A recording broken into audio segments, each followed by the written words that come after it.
Hi, Sundara Ramireddy from RCB technologies. Okay, చాలామంది income and wealth both are same అనుకుంటారండి. But both different things అనమాట. Income అంటే రెగ్యులర్గా మనకు వచ్చే క్యాష్ ఫ్లోని మనం ఇన్కమ్ అనుకోవచ్చు.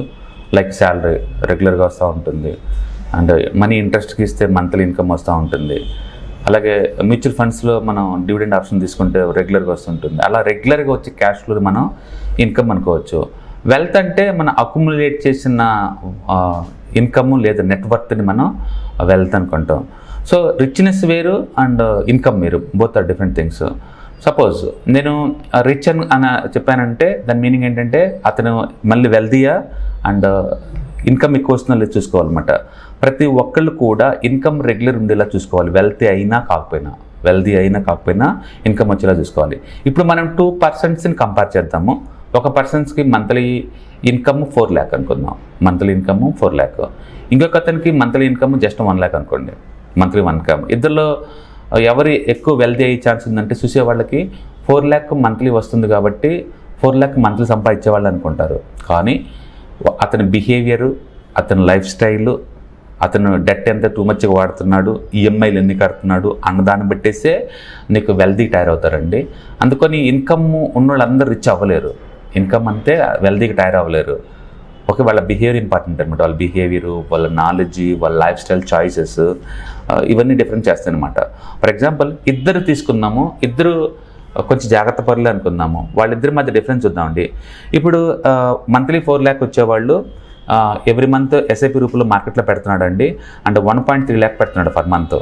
అంటే బాగానే సేవ్ చేస్తున్నట్లు లెక్క. ఓకే, అదే యావరేజ్ పర్సన్ 1 lakh సంపాదిస్తున్నాడు మంత్. ఇంకొక అతను మంత్లీ కేవలం 15,000 పెడుతున్నాడు. ఒకళ్ళు కేవలం 15,000 పెడుతున్నారు, ఇంకొకరు మాత్రం 1.5 lakh పెడుతున్నారు. మనం అనుకుంటే ఇద్దరిలో ఈ మంత్లీ 4 lakh సంపాదించే వాళ్ళు ఎక్కువ సంపాదిస్తారేమో అనుకుంటాం, ఎందుకంటే ఎక్కువ పెడుతున్నాడు కాబట్టి. కానీ రేట్ ఆఫ్ రిటర్న్ ఇంపార్టెంట్. మీరు ఎక్కడ పెడితే మనీ వస్తుందనేది ఇంపార్టెంట్. మీరు ఎంత పెడుతున్నారని కాదు, ఎంత పెడితే వస్తున్నది. ఫర్ ఎగ్జాంపుల్ నేను గోల్డ్లో ఇన్వెస్ట్ చేశాను అనుకోండి, మంత్లీ నాకు యావరేజ్ మీద 8% వస్తుంది. డెట్లో ఇన్వెస్ట్ చేశాను అనుకోండి, నాకు యావరేజ్ మీద 7% వస్తుంది. సో రిచ్ అవటం చాలా టఫ్. అది ఇన్కమ్ పెడుతున్నాం సరే నేను. ఓకే, అందుకని rate of return important. For example ఎందుకు నీకు మ్యూచువల్ ఫండ్స్కి వస్తే కేటగిరీ ఇంపార్టెంట్ అంటే లార్జ్ క్యాప్ కేటగిరీ యావరేజ్ మీద 12 to 15% కంటే ఎక్కువ పెరగదు. ఆ కెపాసిటీ అంతే దానికి, లార్జ్ క్యాప్ స్టాక్స్కి. అదే స్మాల్ క్యాప్ కేటగిరీకి వచ్చారనుకోండి, దీని కెపాసిటీ 20 నుంచి 25 దాకా పోద్ది. అంటే 10% వేరియంట్ ఉంది లార్జ్ క్యాప్ కేటగిరీ రిటర్న్స్కి అండ్ స్మాల్ క్యాప్ కేటగిరీ రిటర్న్స్కి. అందుకని స్మాల్ క్యాప్ మ్యూచువల్ ఫండ్స్లో వరస్ట్ మ్యూచువల్ ఫండ్ తీసుకున్నా సరే అండ్ లార్జ్ క్యాప్ మ్యూచువల్ ఫండ్లో బెస్ట్ మ్యూచువల్ ఫండ్ తీసుకున్నా సరే, ఈ బెస్ట్ని ఈ small cap worst mutual fund ఈజీగా బీట్ చేస్తుంది. దాన్ని బట్టి మీరు ఊహించుకోవచ్చు ఎందుకు అంత తేడా అంటే ఆ కేటగిరీ కొన్ని కెపాసిటీ అంత. అందుకని మీరు ఏదైనా ఎసెట్లో ఇన్వెస్ట్ చేసేటప్పుడు ఆ ఎసెట్ యొక్క కెపాసిటీ మీకు తెలియాలి. దీని నుంచి ఎంత రిటర్న్స్ ఎక్స్పెక్ట్ చేస్తారో మీకు క్లారిటీ ఉండాలన్నమాట ఇక్కడ. ఓకే, సో ఇప్పుడు ఇతను ఇన్వెస్ట్ చేస్తుంది యావరేజ్ రిటర్న్స్ ఇయర్లీ 16% అండి. మంత్లీ 1.5 lakh పెట్టే అతను న్యాచురల్గా తక్కువ రేట్ ఆఫ్ రిటర్న్ ఉందా. అండ్ 15,000 పెట్టేవాళ్ళు అతను 26% పెడుతున్నారు. ఫర్ ఎగ్జాంపుల్ ఒకతను లార్జ్ క్యాప్ మ్యూచువల్ ఫండ్లో పెట్టారని ఊహించుకోండి, అంటే తక్కువ అమౌంట్ పెట్టే అతను స్మాల్ క్యాప్ మ్యూచువల్ ఫండ్లో పెట్టారని ఊహించుకోండి ప్రస్తుతానికి. రైట్, ఇద్దరు టైమింగ్ చూసారు అనుకోండి, investment time. Monthly 4 lakh income అతనేమో 15 years పెట్టాడు. బట్ ఇక్కడ మంత్లీ 15,000 పెట్టాడు మాత్రం 20 years టైం పెంచాడు. న్యాచురల్ టైం ఎక్కువ అయితే ఏమవుతుంది, కాంపౌండ్ ఎక్కువ ఇంట్రెస్ట్ ఎక్కువ అవుతూ ఉంటుంది. న్యాచురల్గా ఎక్కువ రిటర్న్స్ చేసేది. మన కనుక కార్పస్ చూసామనుకోండి, ఫస్ట్ అతను ఎవరైతే మంత్లీ 1.5 lakh పెడుతున్నాడో అతని కార్పస్ వచ్చింది జస్ట్ 11 crores అండి. అంటే తక్కువ అమౌంట్ ఎవరైతే పెట్టారో 15,000 per month పెట్టిన వాళ్ళు 12 crore వచ్చింది వాళ్ళకి. 12 crore అంటే అతనితో పోల్చుకుంటే తను ఇంకా ఎక్కువ వచ్చాడు. ఇప్పుడు చెప్పండి, తక్కువ అమౌంట్ ఉన్నా అంటే మంత్లీ 15,000 మాత్రమే మార్కెట్లో ఇన్వెస్ట్ చేస్తున్నా 1.5 lakh వాళ్ళు వీళ్ళు ఎలా బీట్ చేస్తున్నారంటే ఎక్కువ రేట్ ఆఫ్ రిటర్న్ వచ్చే దగ్గర వీళ్ళు ఇన్వెస్ట్ చేశారు. ఓకే, ఇప్పుడు ఎక్కువ రేట్ ఆఫ్ రిటర్న్ రావాలి అంటే మీకు ఎంతకంత నాలెడ్జ్ ఇంప్రూవ్ చేసుకోవాలి. రిస్క్ ఎప్పుడు మినిమైజ్ అవుద్ది అంటే నాలెడ్జ్ పెంచుకుంటే రిస్క్ మినిమైజ్ అవుద్ది.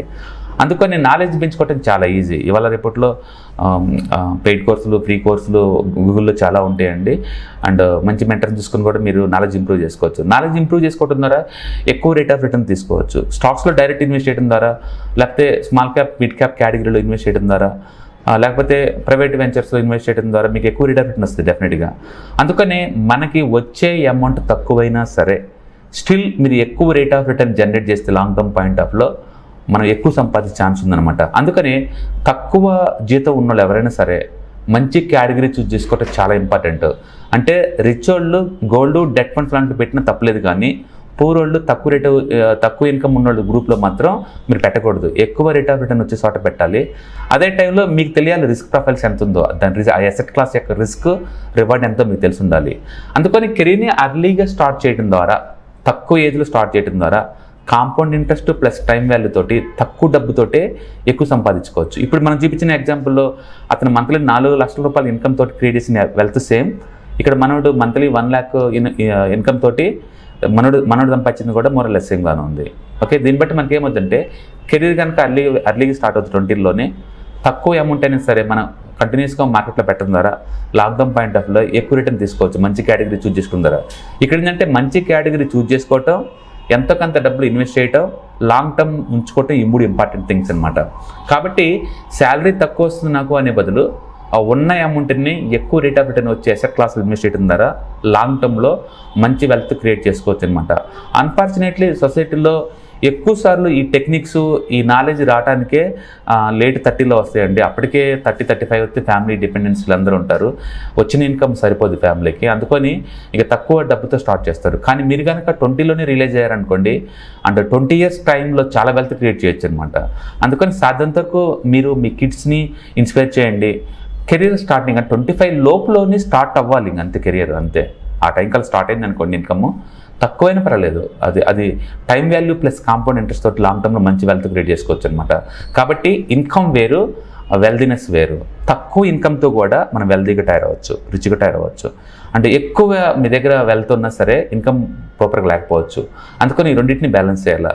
అందుకని మీ రిచ్నెస్ ఎప్పుడు స్టార్ట్ అవుద్ది అంటే రెగ్యులర్ క్యాష్ ఫ్లోస్ ఎంత ఎక్కువ ఉంటే అంత స్టార్ట్ అవుద్ది. ఇక్కడ మనోడు మంత్లీ 1 lakh వస్తున్నా సరే 15,000 రూపీస్ పర్ మంత్ పక్కన పెట్టాడు కాబట్టి 20 years తర్వాత చూసుకుంటే ఆల్మోస్ట్ 12 కోట్లు తయారు చేశారు. ఇప్పుడు ఆ 12 కోట్లు కూడా ఇలానే 26% per annum చొప్పున అవుతున్నాయి అనుకోండి, చాలా పెద్ద వెల్త్ క్రియేట్ అవుద్ది. అందుకని నాలెడ్జ్ ఇస్ వెరీ పవర్ఫుల్. ఇక్కడ అసెట్స్ ఏదైనా మేనేజ్ చేయాలంటే ఎన్ని రకాల అసెట్స్ ఉన్నాయి, వాటిని ఎలా మేనేజ్ చేయాలి, ఏది ఎంత రిస్క్ ఉంది, ఎప్పుడు ఎలా ఎంటర్ అవ్వాలి, ఒక అసెట్ క్లాస్లో ఆపర్చునిటీస్ వచ్చినప్పుడు ఇంకో అసెట్ క్లాస్ ఎలా బిహేవ్ చేస్తుంది, ఇవన్నీ మీకు తెలుసుకోవడం ద్వారా ఎక్కువ రేట్ ఆఫ్ రిటర్న్ తీసుకునే ఛాన్స్ ఎక్కువ ఉంది.